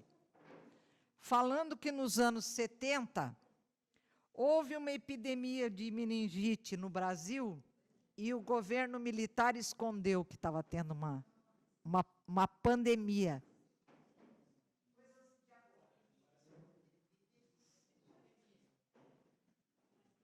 Eu já estava com quase todos os livros na minha mão, tudo certo. Falei, não quero mais livro esse ano, pelo amor de Deus. A Luzia falou, Maria, fiz um capítulo num livro, vou levar na sua casa. Eu falei, deixa por ano que vem, quero este ano. Luzia, vem cá, meu amor. Já é minha amiga de encontros há muito tempo. Uma querida. Ela vinha no encontro quando não tinha livro e depois já trouxe o segundo livro para o encontro. Sou Luzia, eu sou psicóloga, moro aqui há muitos anos, sou casada com Caissara, né? E aí eu trouxe esse ano, eu sou, pouquinho, né, gente? Eu sou coautora de um capítulo. E isso é que é o legal, né? Porque é em cima do construcionismo social e práticas colaborativo-dialógicas a serviço de ações generativas e humanizadoras. Bom, tem um monte de coisa aí, né? Epistemologia, um monte de conceitos teóricos, e pelo título a gente pode viajar mais ou menos, né, do que seja, né? Eu queria ler a dedicatória que eu fiz, né? Dizendo que é com imensa alegria que convido vocês, a mergulharem na leitura deste livro. Sinto que somos como os delicados tentáculos do professor Polvo e as mãos de Craig. Assim, tocamo-nos e acompanhamo-nos mutuamente nos mares da vida. Forte abraço. Que já fazem alguns anos, né, que acompanha, então, né, o trabalho da Maria Angélica, muito lindo, né? E eu falo aqui o Dr. Polvo e o Craig, não sei quem assistiu, um documentário da Netflix, que ele foi, ano passado, ele ganhou como melhor documentário do ano, né, que essa é a década do mar, né? Enfim, é um documentário lindo, maravilhoso, que eu sou psicoterapeuta, então você tem milhões de coisas assistindo o filme que você vai poder, né, trabalhar enquanto aspectos teóricos. Então, nós elegemos alguns, né, à luz das práticas colaborativas dialógicas, e aí tecemos, então, um capítulo, lindo capítulo, né, modéstia à parte, né? Lindo capítulo, lindo livro, né? Porque abrange diferentes saberes, né? As práticas dialógicas colaborativas. Você pode ser um psicólogo, um professor, um engenheiro, enfim, o que você seja de profissão, né? Não é algo acadêmico, mas é algo de grande alcance, né? Fazer a propaganda que está à venda na Satélite, quem se interessar, né? Aliás, eu pensei, né, Maria, porque eu já fiquei tão curiosa de tantos livros, como é que eu vou fazer se eu quiser comprar, né? Então, eu quero disso, lista, né? Essa lista que eu faço um cadastro de todos os livros que passam para o encontro. Todo ano eu pego essa lista e levo na Satélite Livraria. Então, quem se interessar por um livro, vai lá que ele tem... Qualquer um deles. Qualquer um deles, legal. Está tudo cadastrado. Legal. E obrigada. Leva para esse aqui, que ele também é psicólogo. Bom, agora cheguei na Ilha Bela. O Edson hoje não está aqui, mas ele escreveu um livro sobre a matriz de Ilha Bela. Muita coisa linda, Débora. Um trabalho... Oi. Chegou na Ilha Bela. Cheguei na Ilha Bela. Já peguei o leste. Ó, a Ilha Bela também publicou, durante a pandemia, esse concurso de contos. Eu e a Neide Palumbo fomos jurada desse concurso e a apresentação do livro está aqui, foi feita por mim.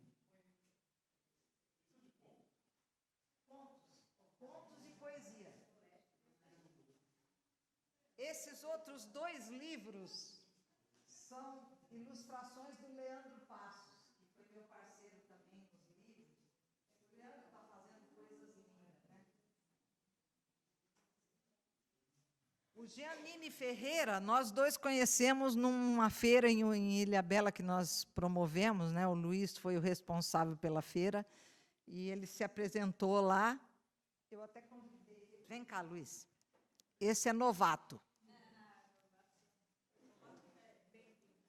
Novato já com 5 livros, né? Também novato mais ou menos. Ele já veio do Paraná, já era escritor lá.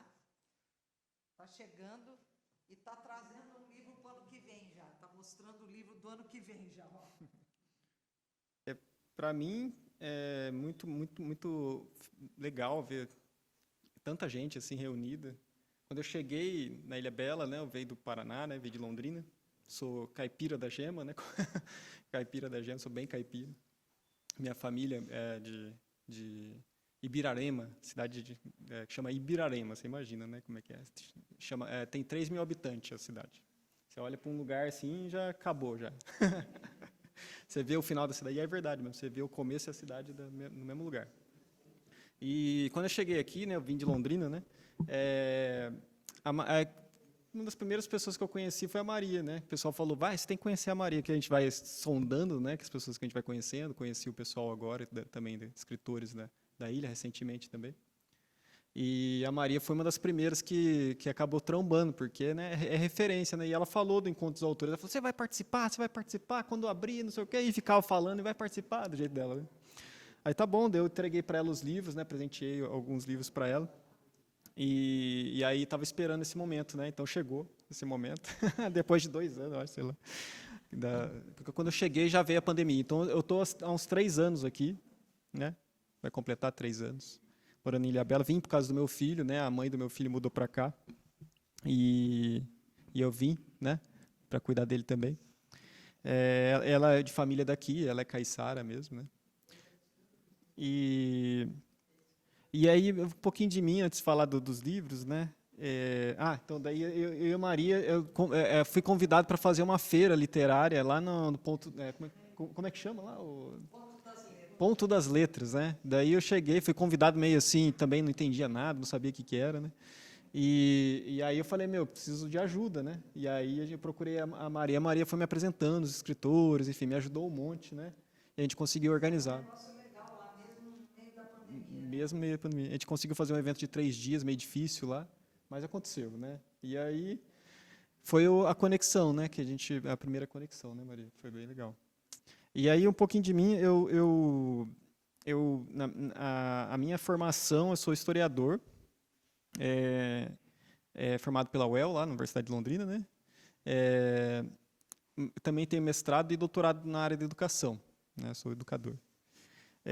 Mas também trabalho com documentário. Eu trabalhei muitos anos, né, junto com os indígenas Caigangue na área da museologia social. Depois eu quero conversar com você. Fiz um trabalho muito parecido com isso que você está fazendo, por muitos anos. Inclusive, fiquei 6 anos trabalhando, 6 anos trabalhando junto com os Caigangue, né, com os indígenas de lá, indo 2 vezes por semana, junto com os Caigangue. Imagina, 2 vezes por semana na aldeia, assim, né, por 6 anos. Foi bem intenso. E sempre trabalhei com essa pegada, né, de documentarista, mas também na área da museologia, né, essa coisa da história, de trabalhar a memória junto com comunidades tradicionais. Foi essa a minha pegada. Mas sempre era profissionalmente documentarista, né, e ao mesmo tempo nessa pegada de trabalhar museologia e ao mesmo tempo também estudando educação, né, que é a minha formação acadêmica na área da educação. Eu estudei... A minha tese de doutorado foi nas pedagogias não convencionais, né, pedagogias alternativas, né, as escolas malucas, né, que existem no mundo aí afora. Eu estudei profundamente essas escolas que rompem, né, com o paradigma tradicional, assim, nessa forma hierárquica, né, meio disciplinadora da criança, né, enfim, que sempre me machucou demais ver criança desse jeito, né. Então eu estudei e fiz uma tese sobre isso, sobre essas escolas. E aí, mas sempre escrevi, né, desde moleque eu escrevo, né. Até vou ler um pouco como eu me apresento para vocês entenderem, para as crianças, né? Eu gosto de escrever desde tanto tempo que nem me lembro mais. De vez em quando acho que os textos que escrevo ficam legais e mostro para as pessoas que gosto. Sou escritor, professor, historiador, pesquisador na área da educação. Também trabalho com cinema. Sou o pai do Lau, meu filho, né, o Lau. O menino que está com 7 agora, né, que é 5 anos. Com muito cuidado e carinho, escrevi a história que está nestes livros, trazendo algumas profundidades que percebo na vida e nas crianças que encontro. Então, mas eu sempre escrevi, né, desde moleque. E aí, teve uma vez que eu mandava conto por e-mail para as pessoas que eu gostava, né, que sabia que estava conectado, que nem vocês aqui. Vocês seriam onde eu dispararia meu conto, né, se fosse na época. E aí uma menina, uma vez, né, uma amiga minha, falou assim, seu livro infantil vai ser publicado pela editora da universidade, né? Eu falei, mas que livro infantil? Nunca escrevi livro infantil nenhum. E aí foi esse, né, a pontuação da pontuação. Depois eu fui para o texto e falei assim, nossa, é infantil, né? Mas não era infantil, né? Era uma metalinguagem, né, sobre a escrita, né, sobre a pontuação, né? Então eu escrevo falando com a própria pontuação, né?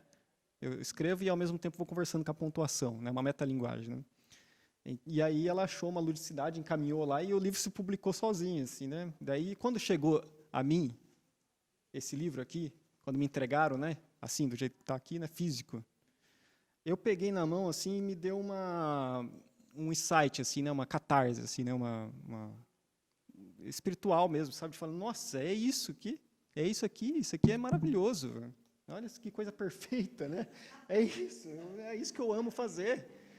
E eu, né, não tinha entendido isso, demorei um tempão para entender, né. E quando eu vi ele na minha mão, isso aqui foi em 2013, eu acho. Eu acho que é 13. E depois disso eu comecei a escrever livros para criança mais, né? Entrei nesse universo da criança, já estava estudando educação, já meu filho nasceu, então entrei muito nesse contexto da educação, da criança, do universo, da psicologia infantil, né? E tudo mais.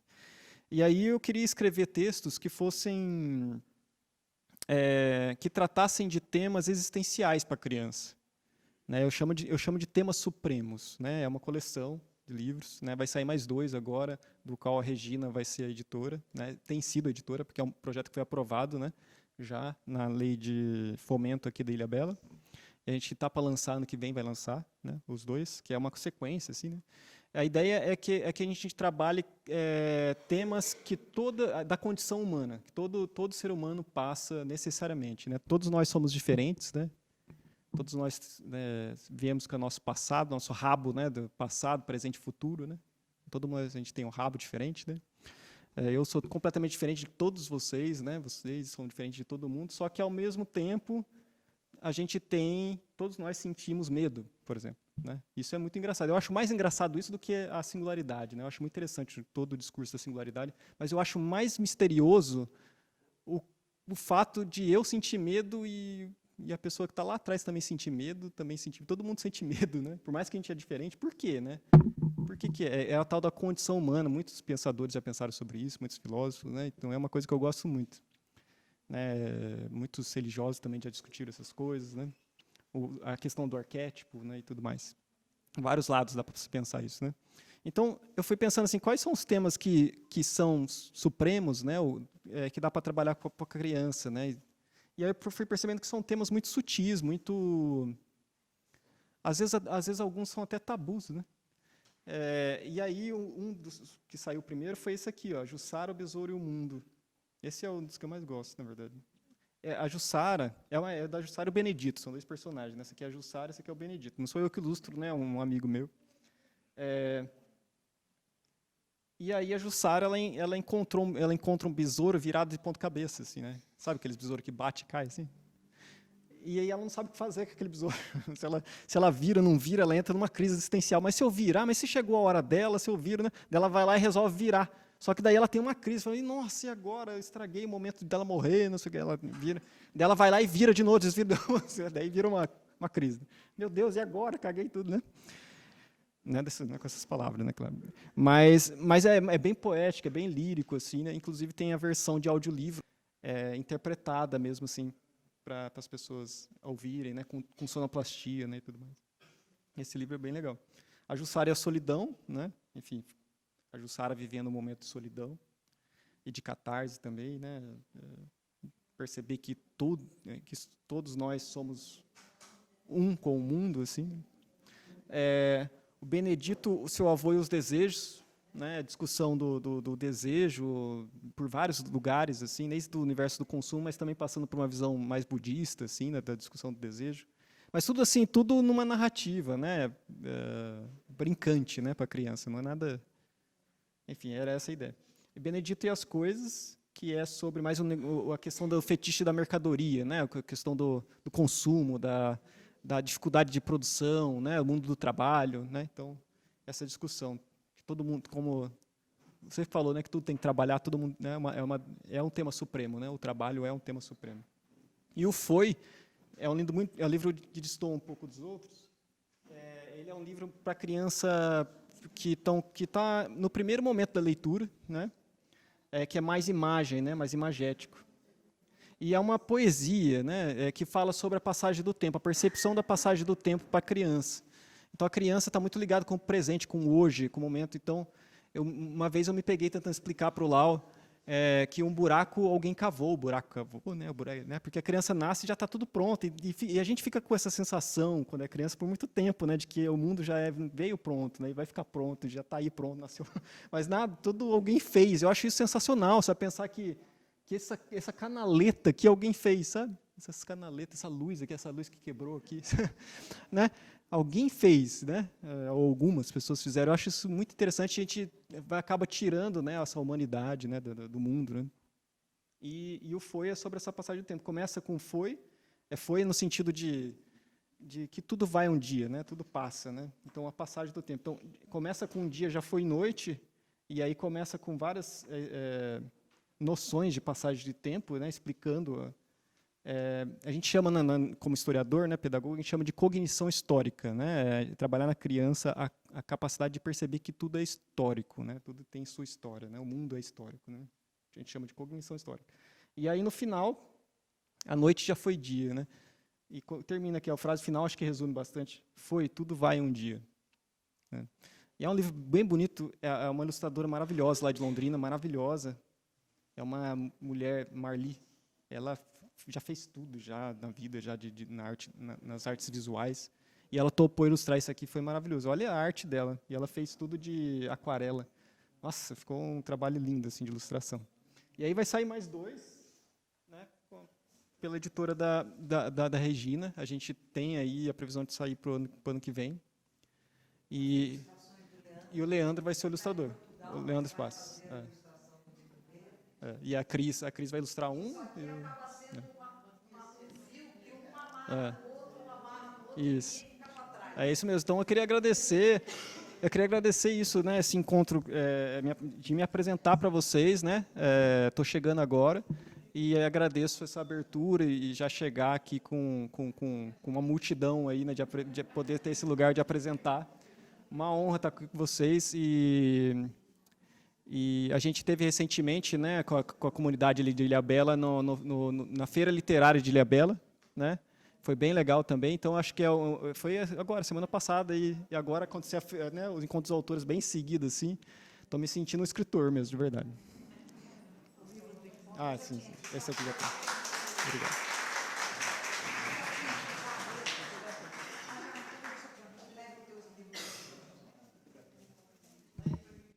Olha, eu tinha deixado esse livro, esses 2 para trás, porque eu falei, vamos ver se o Plácido está aí. O Plácido Cali é responsável por essas 2 cartilhas feitas pela prefeitura, porque ele é o arqueólogo que está fazendo o levantamento do tombamento histórico de Ilhabela, a Fazenda Engenho d'Água, e agora o Museu do Naufrágio de Ilhabela. Se ele não veio, porque ele não deve estar aí. Por último, também tem aqui o livro da Nícia Guerreiro, que é o último livro que ela fez. Ela editou agora há poucos dias. Você vai conhecer também. E quero chamar aqui para falar uma veterana. Silvana, eu faço isso aqui para nós, né? Você sabe. Para nós. Gente do céu, que alegria que é isso. A gente se encontrar, porque é isso que é o melhor para nós, né? Com certeza. Bom, eu sou fã número 1 da Angélica, por isso que ela faz isso. Não acreditem muito. Bom, eu sou de Ilhabela, meu nome é Silvana, e eu faço livros de criança, já participei, né, de vários encontros, né, tem algumas pessoas por aqui que eu conheço.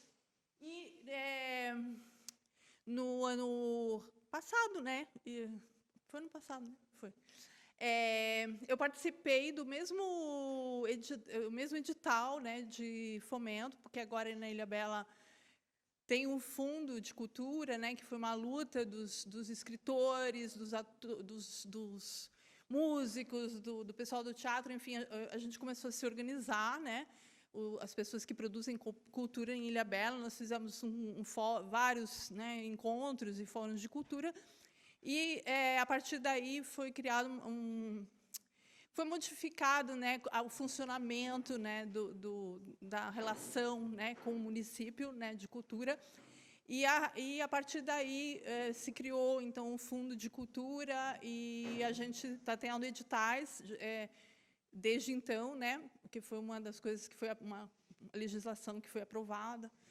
E no ano passado teve então o primeiro, que foi, na verdade, foi em 2020 que foi feito o edital, foi bem complexo, porque foi justamente na mudança, né, da prefeitura durante a pandemia, então foi bem complicado, mas aí meu projeto foi selecionado e eu editei então 3 livros, né, a partir desse edital, né, de fomento, que é o mesmo que o Luiz agora vai editar, os livros que ele acabou de falar que ia editar.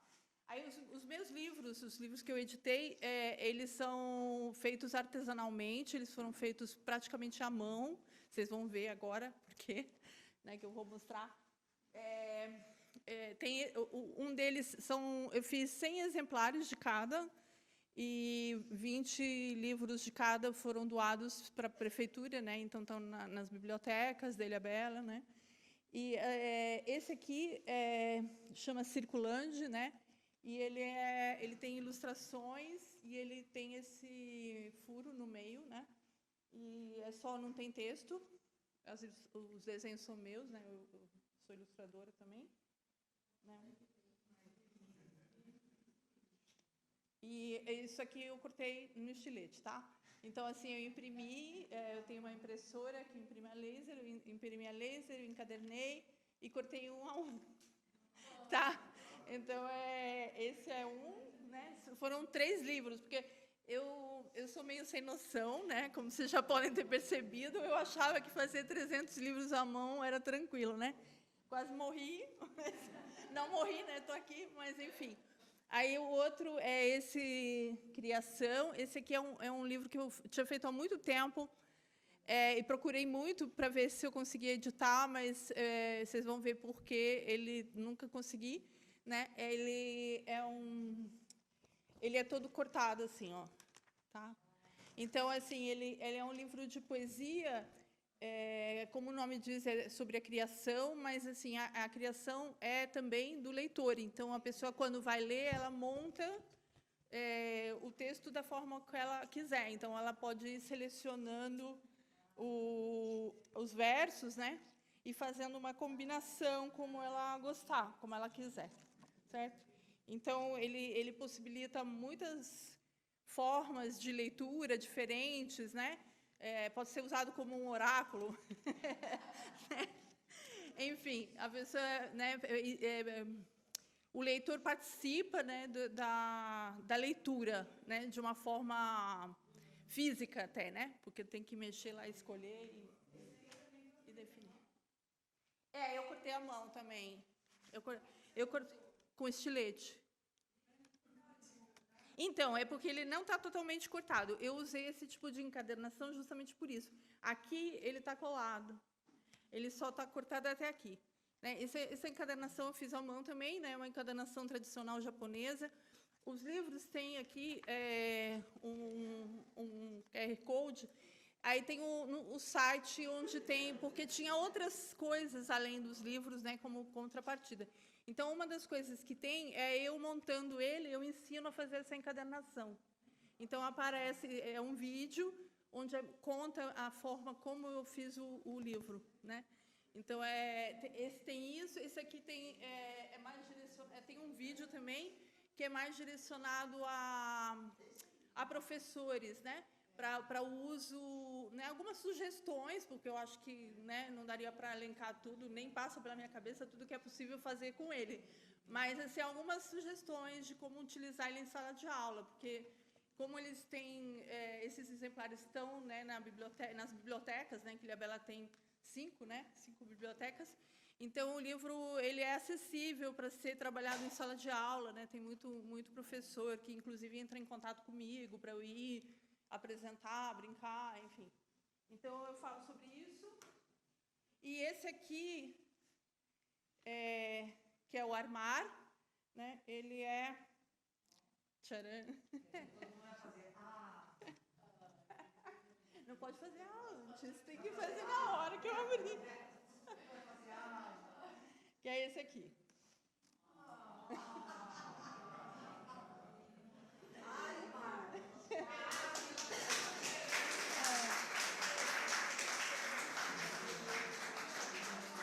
Esse aqui eu não cortei a mão, tá? Eu comprei uma cortadora que corta, né, com faquinha, né? É um tipo de impressora que, em vez de imprimir, ela corta. Mas eu não sei o que é melhor, viu? Vou te falar, porque para ela funcionar direito, assim, ela come a folha, ela corta quando ela é que nem impressora, né? Que só funciona quando está afim, né? Só trabalha quando quer, só funciona quando... Então, ela é igual também. Então, ela só corta o papel na hora que ela está afim. Então, no fim, foi o que, assim, eu achava que ia ser fácil de fazer com a cortadora, mas não foi nada fácil de fazer. E esse aqui acompanha uma apostila PDF com sugestões de vivências com crianças na natureza. Né? Tem toda uma questão relacionada à percepção sensorial, né, na natureza, né?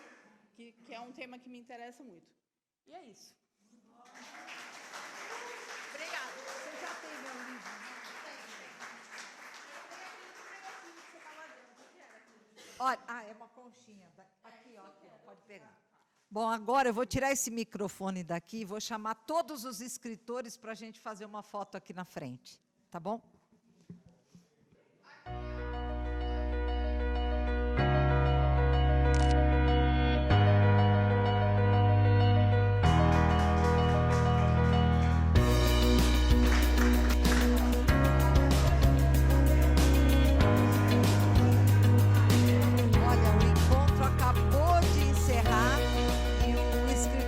Ilhabela, o Acácio, já me trouxe um livro para o encontro de autores do ano que vem.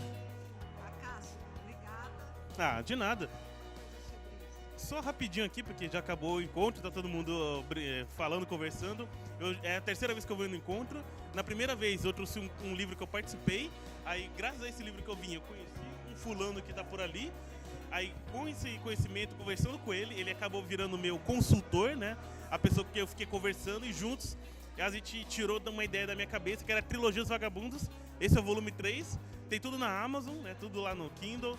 E eu fiz só poucas versões físicas. Esse aqui foi de presente para Maria, por ela ter feito o sonho se tornar realidade. E eu tô aqui de novo, que é de lei. Já faz 5 anos que eu venho, né? Com a pandemia. É isso. Então, ó, mais um livro para o encontro de autores do ano que vem. Até lá. A Rosemil também está me trazendo mais um livro para o encontro de autores do ano que vem. Olha, acaba. É um projeto de 1001 autores. Eu sou coautora. É um projeto de 1001 autores, 1001 poetas, e eu sou uma coautora desse trabalho também. Então, olha, mais um livro para o encontro de autores do ano que vem. Por isso que isso daqui não acaba. Todo ano está chegando livro novo para o próximo encontro. Muito bom, fiquei muito feliz, foi muito bom, né, Rosa? Muito, maravilhoso.